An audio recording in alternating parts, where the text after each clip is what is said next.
जिले की सबसे बड़ी अधिकारी डीएम नेहा शर्मा एक सुबह सादे कपड़ों में बिना किसी सरकारी रौब के सब्जी खरीदने बाजार पहुंची।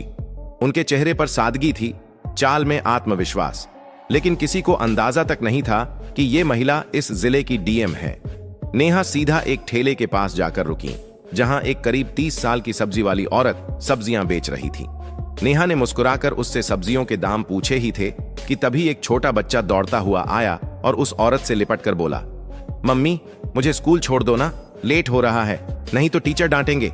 सब्जी वाली बोली, बेटा थोड़ी देर रुक जा, मैं पहले इनको सब्जी दे दूं, फिर तुझे छोड़ने चलेंगे। बच्चा जिद करता रहा, नहीं मम्मी अभी चलो ना प्लीज, बहुत देर हो गई है।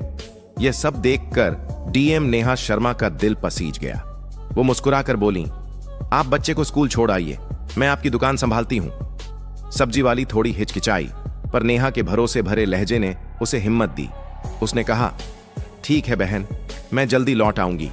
और फिर वो अपने बेटे को लेकर स्कूल की ओर निकल गई। इधर नेहा ठेले पर खड़ी थी, चारों ओर के माहौल को गौर से देख रही थी। तभी एक मोटरसाइकिल ठेले के पास आकर रुकी। उस पर बैठा इंस्पेक्टर आदित्य वर्मा था।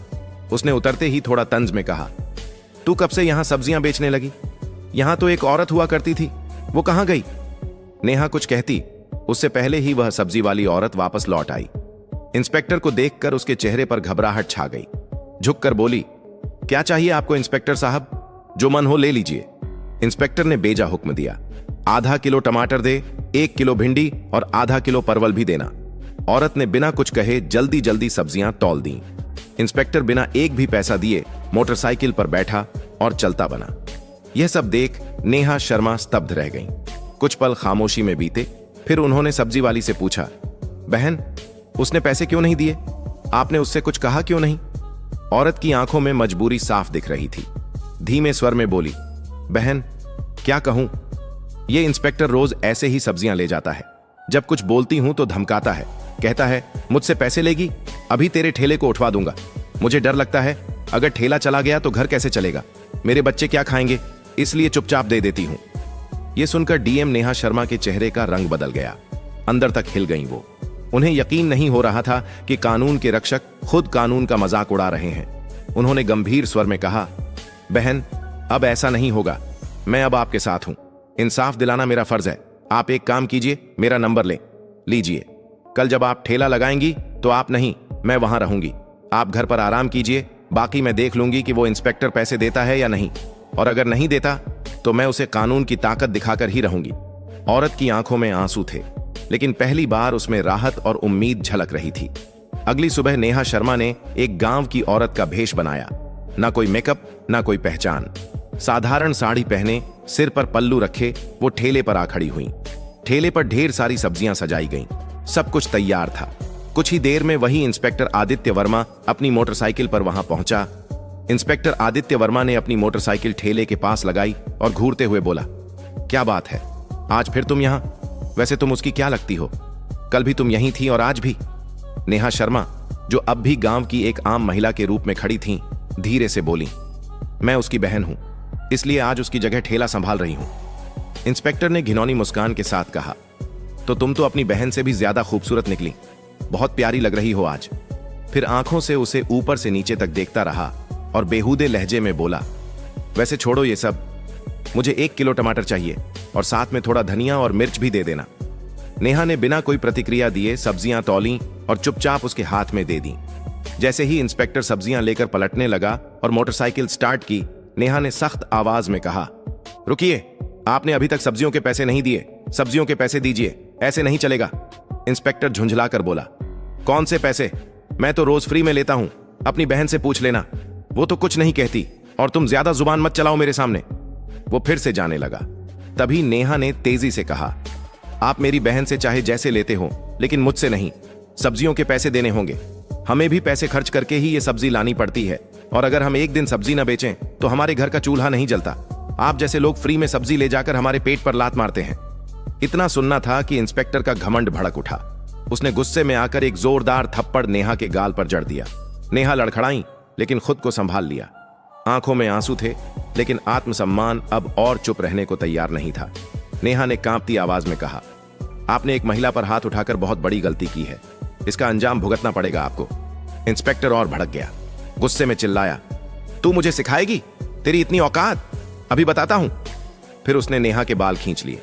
नेहा दर्द से कराह उठी, लेकिन बाल छुड़ाकर बोली, यह सब बहुत गलत हो रहा है। मैं तुम्हारे खिलाफ रिपोर्ट करवाऊंगी। तुम्हें सब्जियों के पैसे देने ही होंगे। लेकिन इंस्पेक्टर अपनी हैसियत के नशे में डूबा हुआ था। बोला, रिपोर्ट? तेरी इतनी औकात है? तू एक सब्जी बेचने वाली और मैं इस थाने का इंस्पेक्टर। मैं तुझे यहीं खड़े खड़े खरीद सकता हूं। ज्यादा जुबान चलाई तो उल्टा तुझे ही जेल में डाल दूंगा।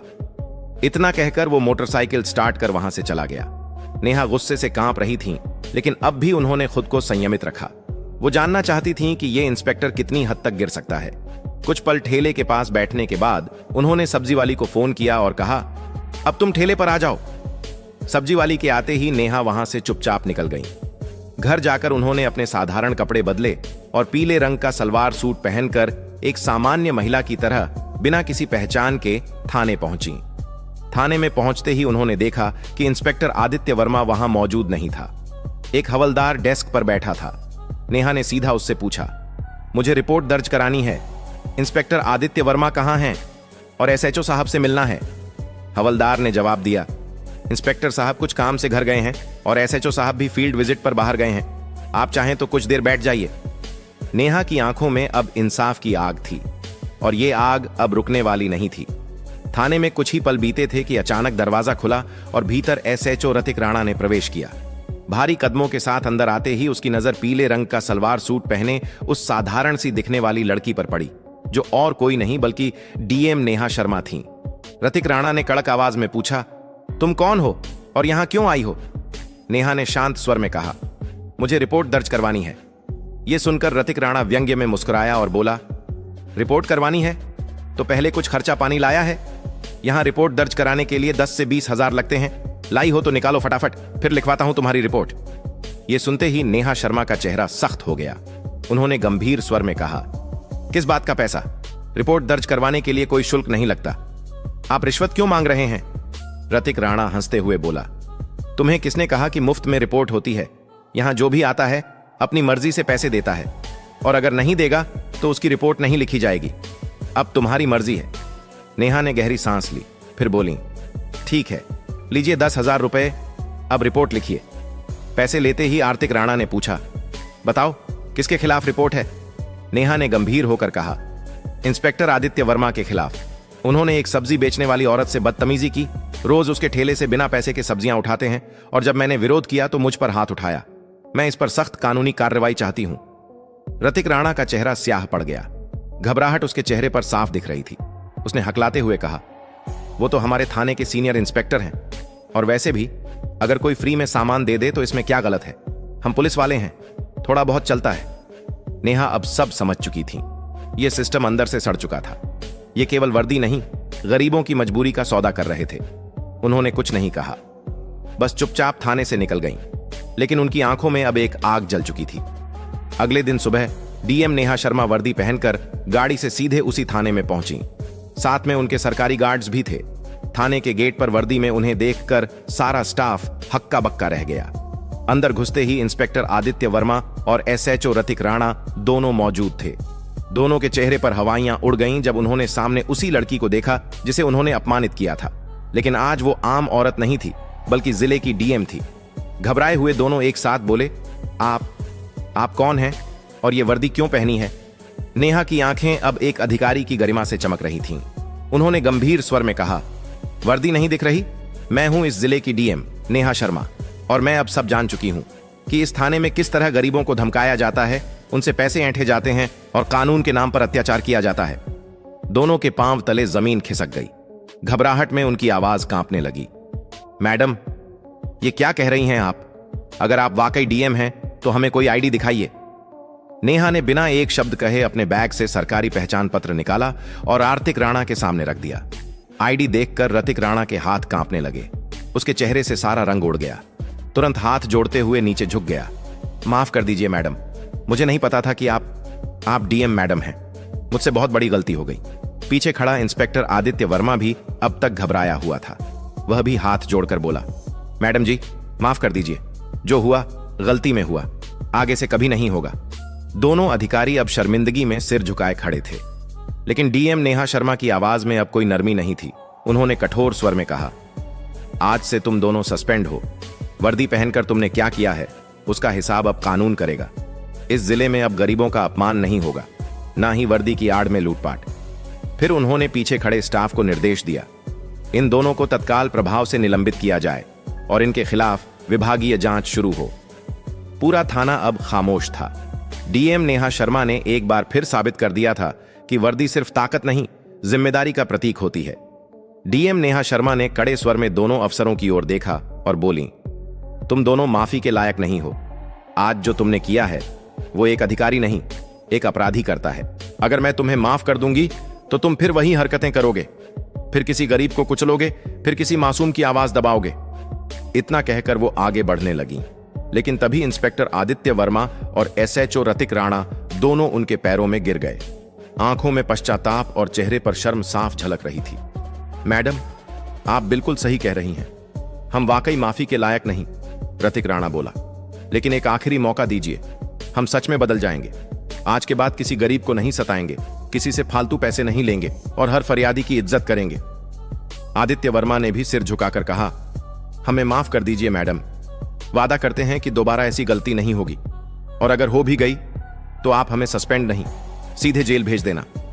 नेहा शर्मा कुछ देर चुप रहीं। उनकी आंखें दोनों की नम आंखों और डरे हुए चेहरे पर टिक गईं। फिर उन्होंने गहरी सांस ली और गंभीर स्वर में बोली, ठीक है, मैं तुम्हें माफ कर रही हूं, लेकिन ये आखिरी मौका है। अगली बार अगर किसी भी गरीब की आवाज मुझ तक पहुंची, अगर फिर किसी ने कहा कि थाने में अन्याय हुआ है, तो मैं तुम दोनों को सिर्फ सस्पेंड नहीं, सलाखों के पीछे डालूंगी, और इस बार कोई माफी नहीं होगी। दोनों अफसरों ने सिर झुका लिया। उनका आत्मसम्मान चूर चूर हो चुका था, लेकिन अब उनमें सुधार की एक सच्ची झलक थी। नेहा शर्मा ने थाने से बाहर निकलते वक्त एक नजर पूरे स्टाफ पर डाली और बोली, पुलिस की वर्दी डराने के लिए नहीं, भरोसा देने के लिए होती है। इस वर्दी की इज्जत तभी होगी जब इसे पहनने वाले खुद इज्जत देना सीखेंगे। डीएम के जाते ही पूरे थाने में सन्नाटा छा गया। सबके चेहरों पर शर्म और सोच की लकीरें थीं। उस दिन के बाद पूरा थाना जैसे बदल गया। अब न कोई रिश्वत लेता था, न किसी गरीब की आवाज दबाई जाती थी। हर फरियादी की बात सुनी जाती, रिपोर्ट बिना पैसों के दर्ज होती और सड़क से बाजार तक हर जगह पुलिस लोगों की मदद करती नजर आने लगी। सब्जी वाली औरत भी अपने ठेले पर मुस्कान के साथ बैठती थी, क्योंकि अब उसे किसी का डर नहीं था। ये कहानी हमें सिखाती है कि हिम्मत और ईमानदारी से बड़ी कोई ताकत नहीं होती। अगर किसी पद पर बैठा व्यक्ति अन्याय करता है तो उसकी वर्दी नहीं, उसके कर्म बोलते हैं। और जब सच बोलने वाला उठ खड़ा होता है तो पूरा सिस्टम बदल सकता है। अगर आपको यह वीडियो पसंद आया हो तो एक लाइक जरूर करें। गरीबों की आवाज को और लोगों तक पहुंचाने के लिए शेयर करें, और ऐसी ही कहानियों के लिए हमारे चैनल सब्सक्राइब करना ना भूलें। धन्यवाद।